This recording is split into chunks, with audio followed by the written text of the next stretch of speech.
on Alan Wake.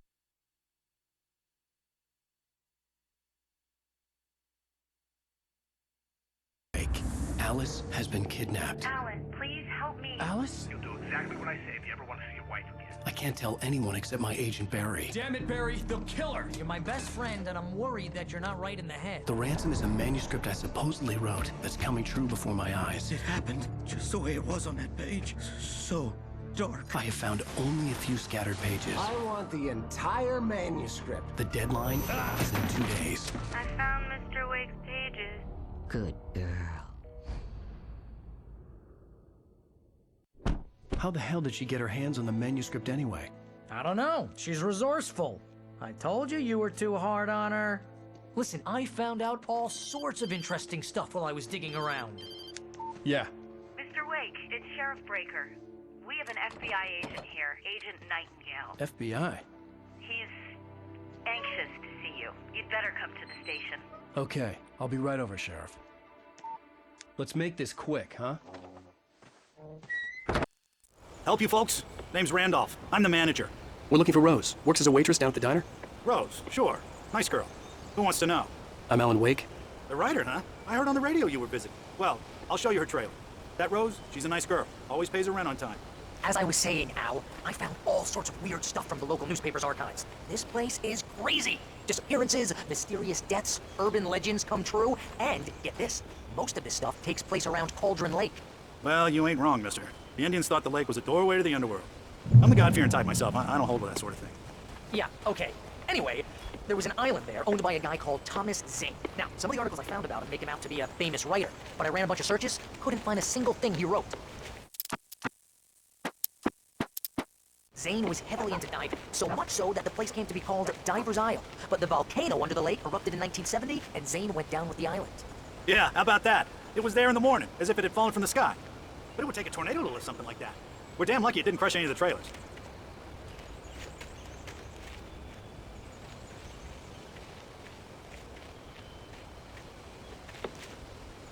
It gets better. A local girl, Barbara Jagger, drowned in Cauldron Lake just a week earlier. They were lovers. Sure, Jagger's a local spook story. The Scratching Hag. Comes for you in the dark. Childish stuff like that. Anyway, Al, I'm just getting to the best part. All of the articles about this stuff were written by Cynthia Weaver.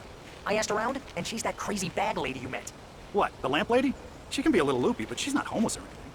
Yeah, anyway, she knew both Jagger and Zane before they both died, and she had some kind of a breakdown.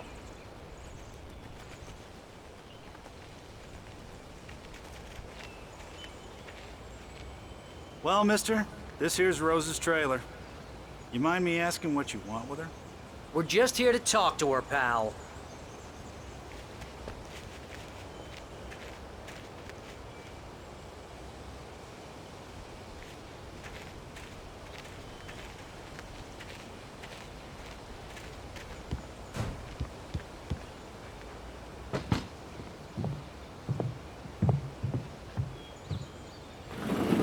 Welcome to... Oh dear, Mr. Wake. I'm so glad you're here. Rose, you have my manuscript? Oh. Oh yes. Yes. Please, come in. Hey, this is really good. Rose, Yes, my manuscript. I really need it. I understand.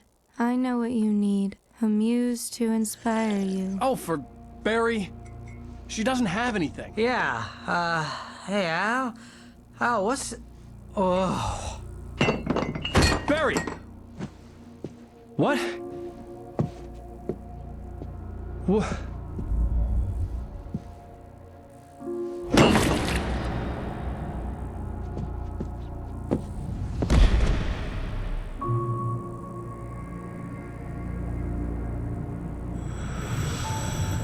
It's coming for you, hiding in my barber's skin.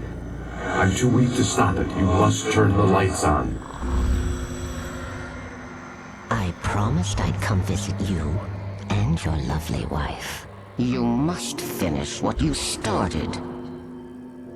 I insist. You must turn the lights on. Turn the light on. Back to work, boy.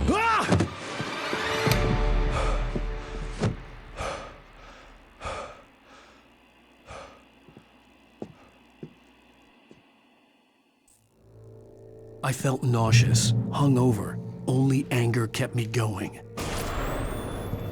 I can't tell reality from dream anymore, but it seems I have an imaginary editor to help me. She's an old woman in a funeral dress. I call her Barbara Jagger. She's very strict. I'm writing faster and faster. My manuscript is being heavily revised. The edits are getting very aggressive, and each day there's less of me and more of her. I hate it, but I know she's right. She promises me I can save Rose took a Alice day this from way. me. I had less than 12 hours left to meet the kidnapper. All I could do was get Barry into the car, work something out once I got on the Another road. writer under similar circumstances, Thomas Zane. The genre of the story seems to be shifting. It's turning into a horror story. I'm getting close. I can feel it.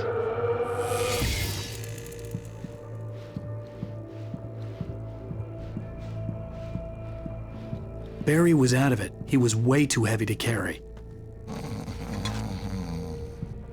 You're right. I deserve more money.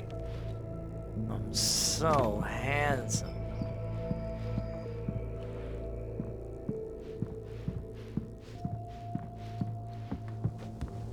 My gun and flashlight were gone. I'd have to find a way to get Barry into the car as quickly as possible. There was no time to waste. Mr. Randolph liked Rose. That little smile she had. How she was still sweet when life had tried so hard to make her bitter. It wasn't any of his business what she did in her trailer. But those strangers, the writer and his smart-ass sidekick, looked like trouble. And they'd been in there for hours, way past her normal bedtime. He reached for the phone and called the sheriff's station.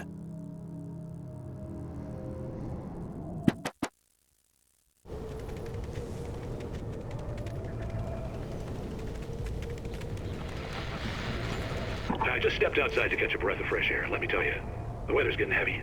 Nights like this make me especially glad I'm here talking to you and not home in bed. Once the weather takes a turn like this, I can't sleep at all. It's all tangled bed sheets and dark thoughts.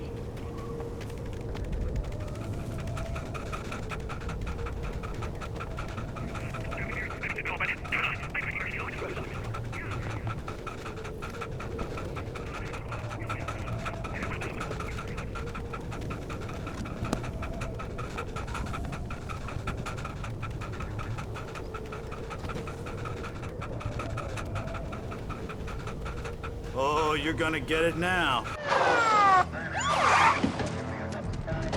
God knows what you've done to that poor girl. This is Agent Nightingale, FBI! Get him up, Hemingway! You're under arrest! You move a muscle, I'll unload right in your goddamn face! Stay right where you are, Spillane!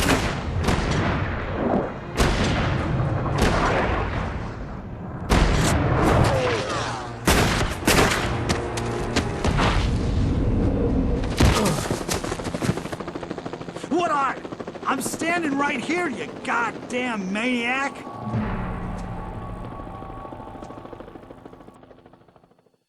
I hated to leave Barry behind, but there was no way I'd miss my appointment with the kidnapper. Give it up, Mr. Wake! Come on! Take it easy on it! Get after it! Don't let him get away! Move it! Move it! Move it! I'm shot! Let him get away!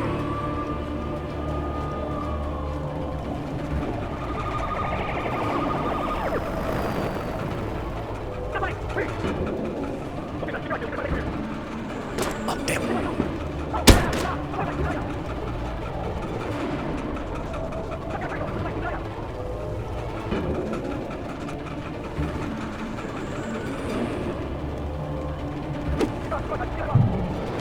Decades, the darkness that wore Barbara Jagger's skin slept fitfully in the dark place that was its home and prison.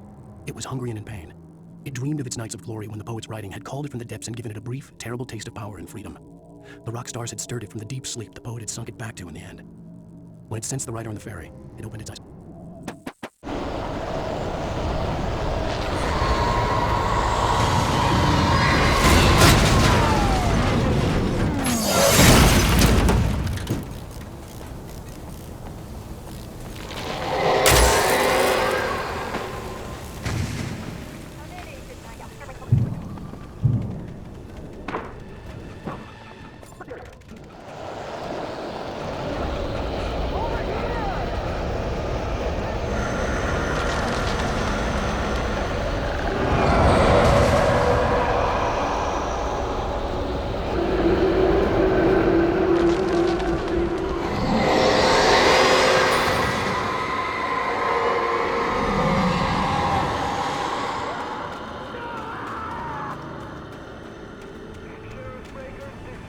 Nightingale. I've lost contact with Merchant Lynn. You were assigned to me. This horror was everywhere I went, circling me.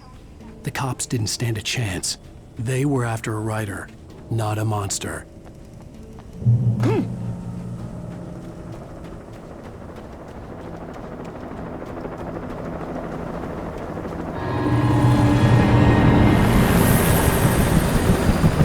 You on the ground. Hold it right there. There's nowhere to run. Freeze!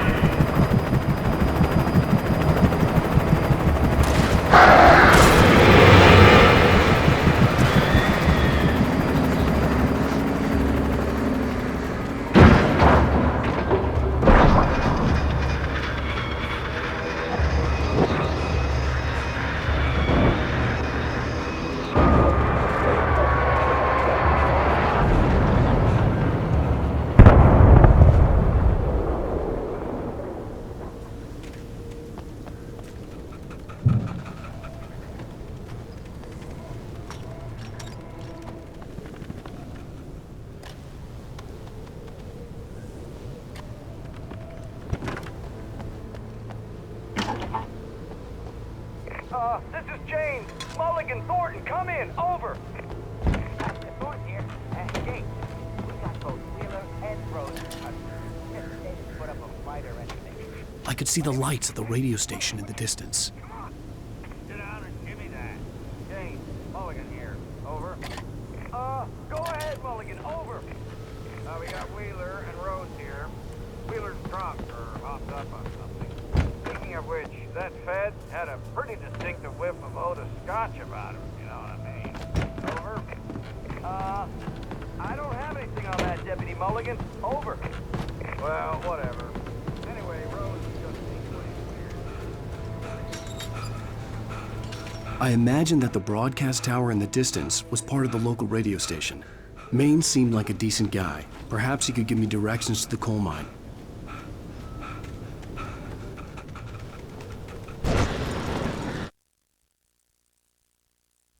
Unnatural shadows clung to the gate. The darkness that was after me was trying to stop me. I wouldn't get through without a light. There was no power to the searchlight.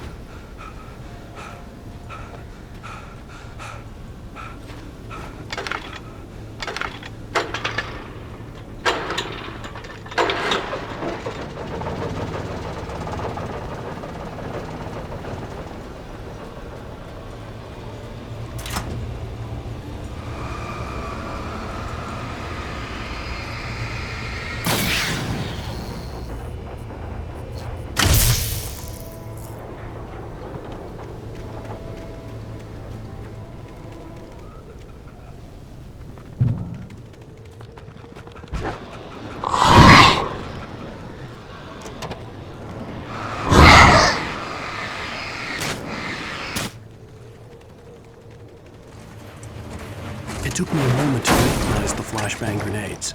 They were an ideal weapon for my situation. Team 1, come in. Over.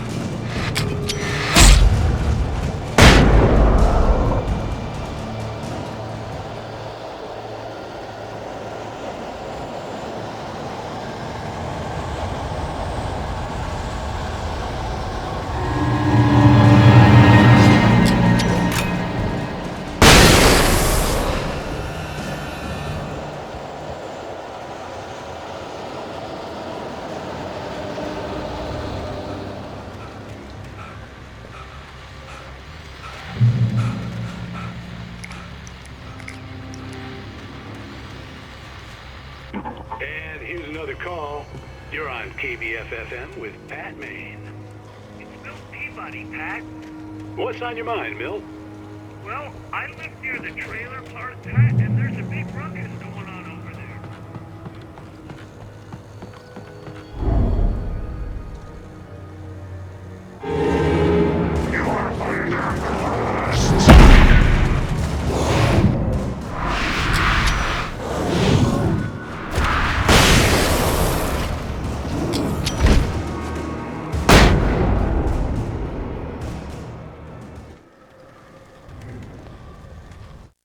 Watched by the dark presence, Rose was lost in a dreamland where everything was drawn in black and gray crayons. The old lady had promised her that all her wishes would come true. She would be Alan Wake's muse. She was smiling so hard it hurt her face. She crushed a bottle full of sleeping pills into the coffee. Deep down inside, she was screaming in terror.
I'm sorry, but my granddaddy settled the Bright Falls in 1911. Well, thank you very much for that compassionate viewpoint, Lorna. Oh, here's a little surprise. The famous writer Alan Wake just walked in, folks. I'm going to see if I can talk him into an interview. Come on in, Mr. Wake. Oh, I'm so glad you could find the time to do this, Mr. Wake. Nowhere to run now, Dan Brown. You back away from me. Don't hurt it. Whoa. Everyone calm down. Put the gun down. We're all friends here, right? Cool your jets, Nightingale. We got him. Judas Priest! What the hell's the matter with you? There's a civilian in there.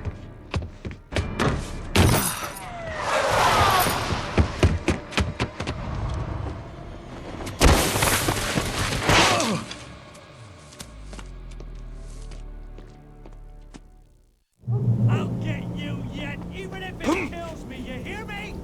You hear me, H.P. Lovecraft? I had fallen off so many cliffs it was ridiculous. That's what you get for naming a book The Sudden Stop. It was probably good I hadn't had the chance to tell Maine where I was going. I'd have to lose the cops and find my own way to the mine. Nightingale stared through the broken studio window into the dark woods. He turned around, started to walk out, but Maine grabbed his arm. "Young man, you almost shot me. You don't shoot off rounds at people like that. What's the matter with you?" Nightingale shook his arm free, marched out. His cheeks burned with reading.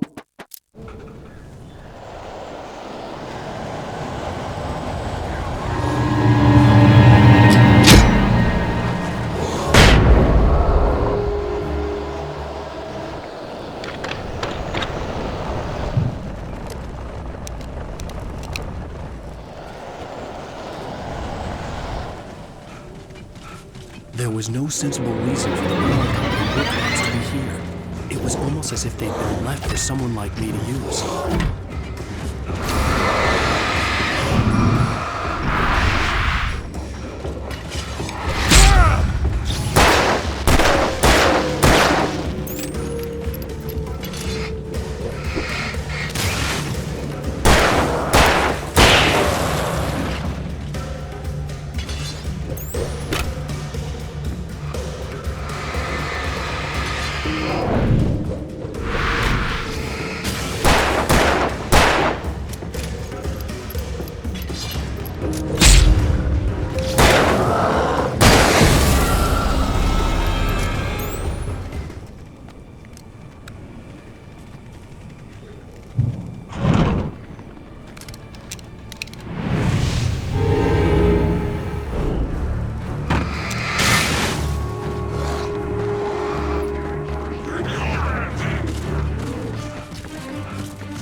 Sarah trusted her gut, and her gut said Agent Nightingale was an asshole. He felt wrong, and it wasn't just the smell of stale booze. It was in the way he flashed his badge, pulled rank, the look in his eyes when he wanted answers. Where was Alan Wake? What was this about an accident? Where was his wife? And most importantly, why did she let Wake go? He wouldn't answer her questions. Federal business was all he'd say.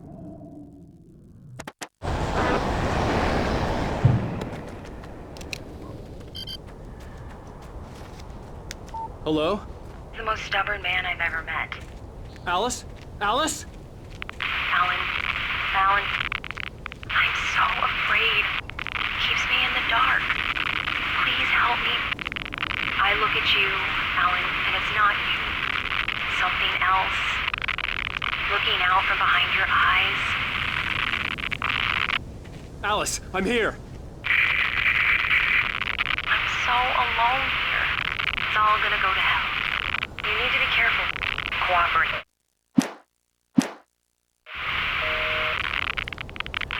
The connection had been terrible, but that wasn't the only thing that hadn't been right with the call. She sounded wrong somehow, but she had called me.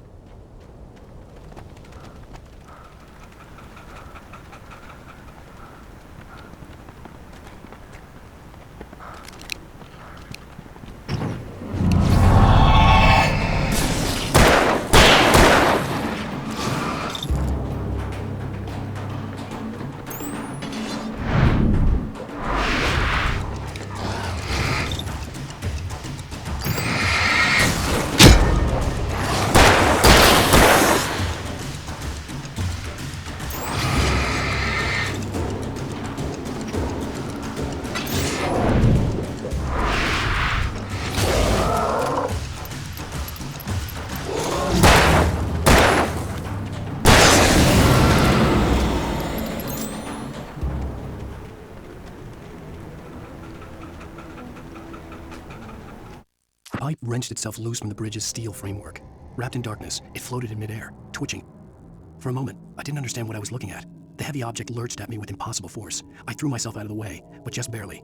When I turned my flashlight on it, it shook in a dark rage, before it flew at me again. I could see a railway bridge up ahead, and a warehouse of some sort on the opposite shore. I hoped I could find a car from there.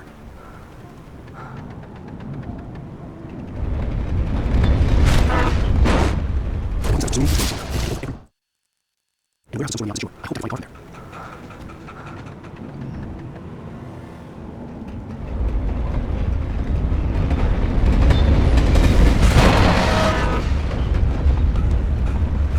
That was pursuing me was growing stronger, and it was taking over everything in its path.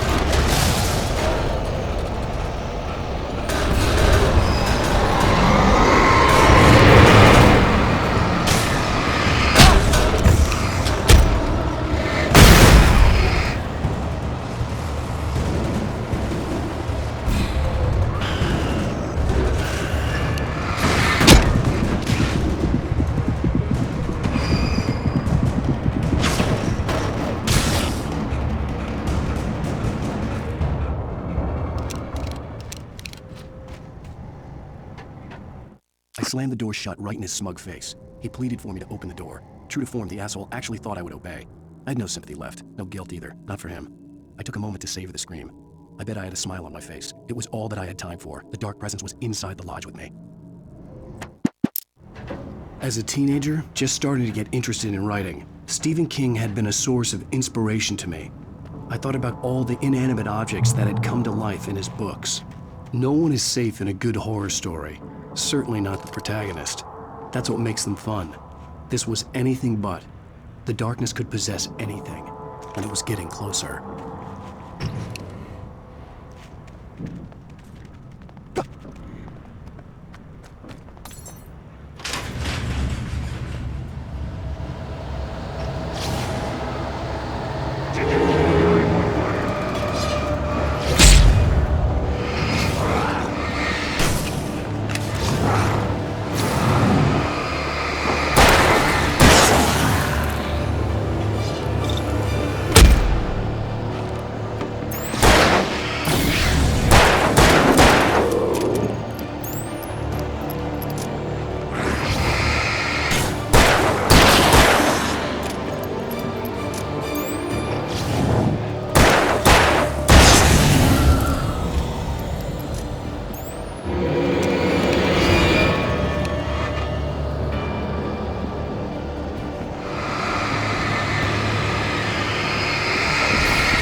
existence for granted, unaware that they're merely a thin veneer of desperate self-delusion, covering a vast cosmos of madness and horror.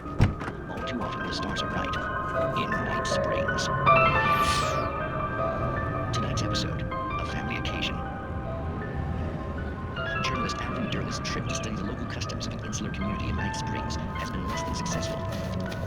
Until tonight.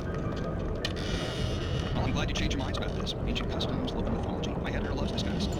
Well, Mr. Derleth, we don't want to feel like we're on exhibition, but you have demonstrated the seriousness of your intent. Oh, I am serious. Really, just do your thing. I'll stay out of your way and observe. Actually, I thought you could assist us. I'm afraid we are a man short. It would provide you with an intimate perspective. Could I really? Of course, Mr. Derleth. Well, I guess that's the least I... What would I have to do? Oh, here. Let me show you a kiss.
I had never been this glad to see the sunrise.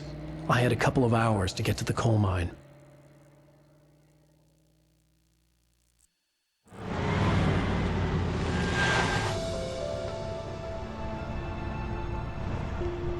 The coal mine wasn't far now.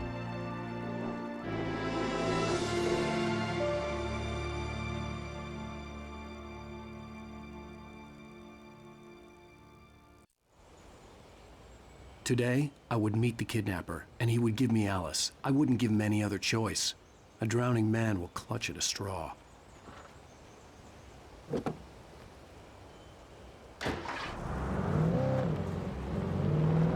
by little, without realizing it, I'd come to believe that the story in the manuscript was coming true.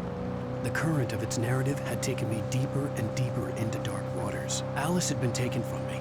Barry was probably in jail. I was a fugitive from the FBI.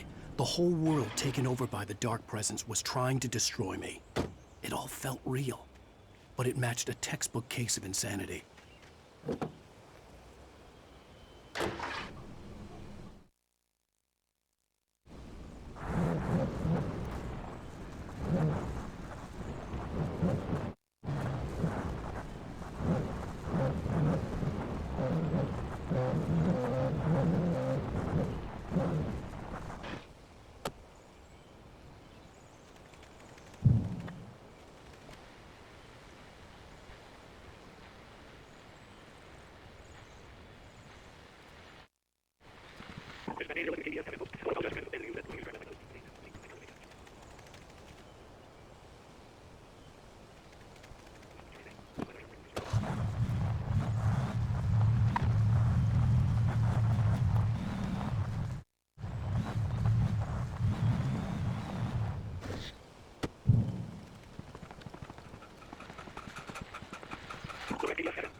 I was early. I was supposed to meet the kidnapper at noon in the main building.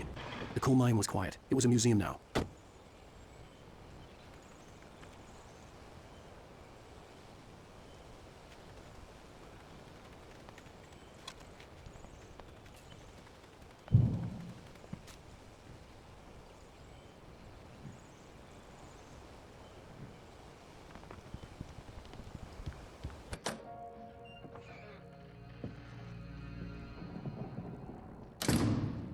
I didn't want to go outside.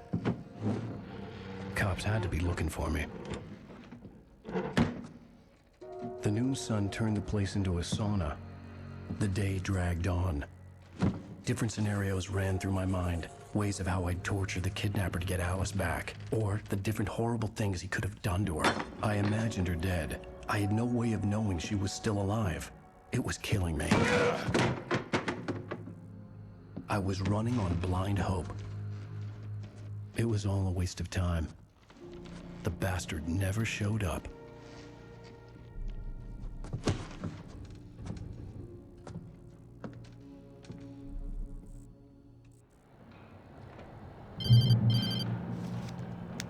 Wake!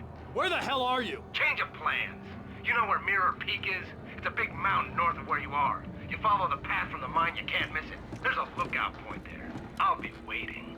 I'm through being jerked around You by want you. to see your wife alive? Because if you do, you better watch what you say to me.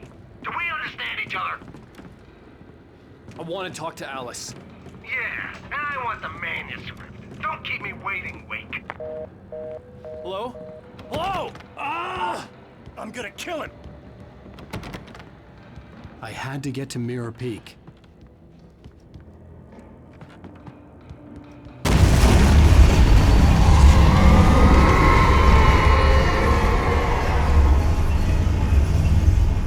It was close, maybe closer than ever before.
The only way to reach the hillside ahead was to go through the building. I had to find a way to avoid electrocution.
Some of the taken retained echoes of their former selves, but these were just the nerve twitches of a dead thing.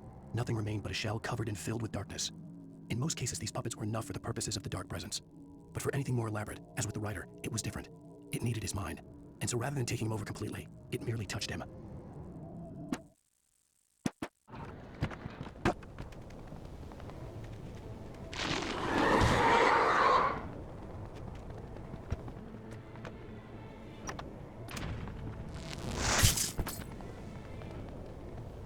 There was no way the flashbang grenade would stand power from the equipment.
I stared through the bars of the jail cell. Barry stood behind me, swaying on his feet, looking as ill as I felt. Agent Nightingale stood on the other side of the bars with Sheriff Breaker.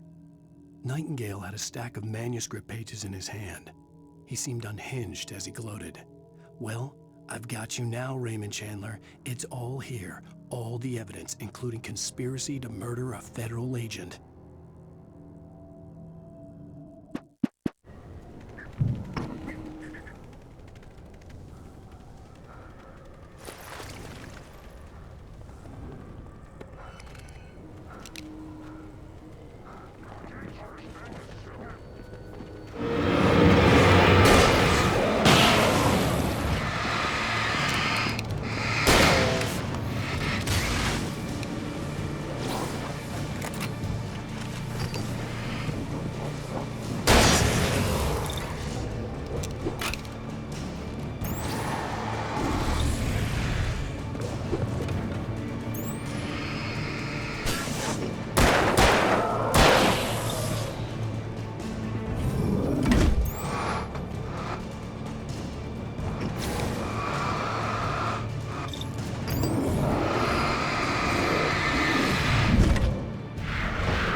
I was going to get out all men's grades and eyebrows. That was enough. I only come out and make talk.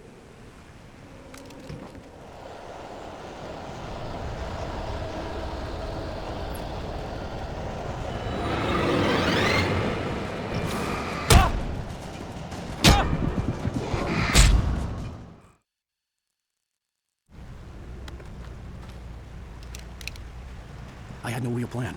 I was going to give the kidnapper all the manuscript pages I had for Alice. If that wasn't enough, I'd hold him at gunpoint and make him talk.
The dark presence was moving ahead of me in the same direction I was going. A cold feeling settled itself in the pit of my stomach. Was it going for Alice? The graveyard shift may cause cancer.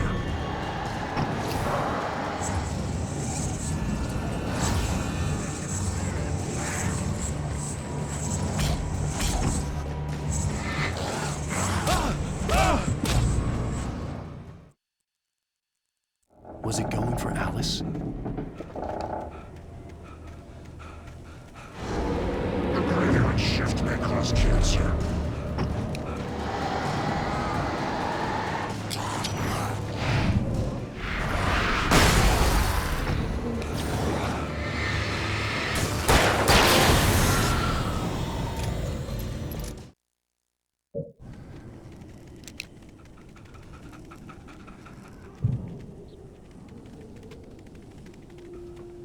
The place was dead, a ghost town. Had been for decades, maybe a century.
Anything outside of writing is a struggle.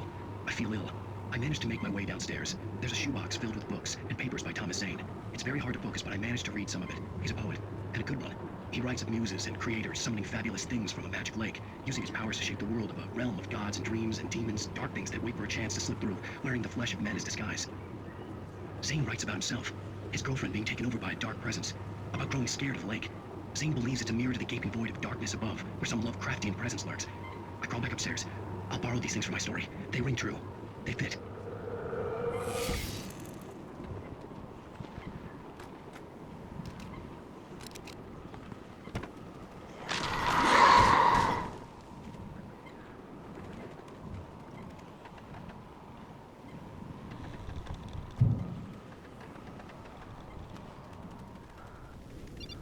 The kidnapper had sent me a text. The message was full of spelling errors and insults.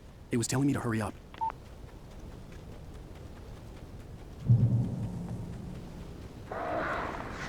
Birds.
Lamont had checked all of Stucky's rental cabins.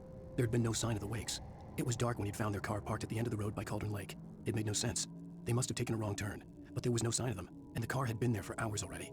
Frustrated, Mott stood on the rotten ruin of the footbridge that had once led to Diver's Isle before it sank beneath the waves years ago. The boss wouldn't be happy.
I could see Cauldron Lake. I thought I could make out the spot where the island and the cabin had been.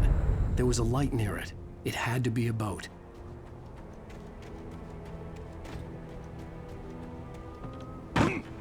I was close now. I had to get there fast. I dreaded what I would find. Hey, I'm here! I'm coming! Get away! Sorry. Please, it's late. The boss didn't know who he was messing with. I didn't know. I swear, I didn't know. We don't have a wife. We don't know where she is. She's probably...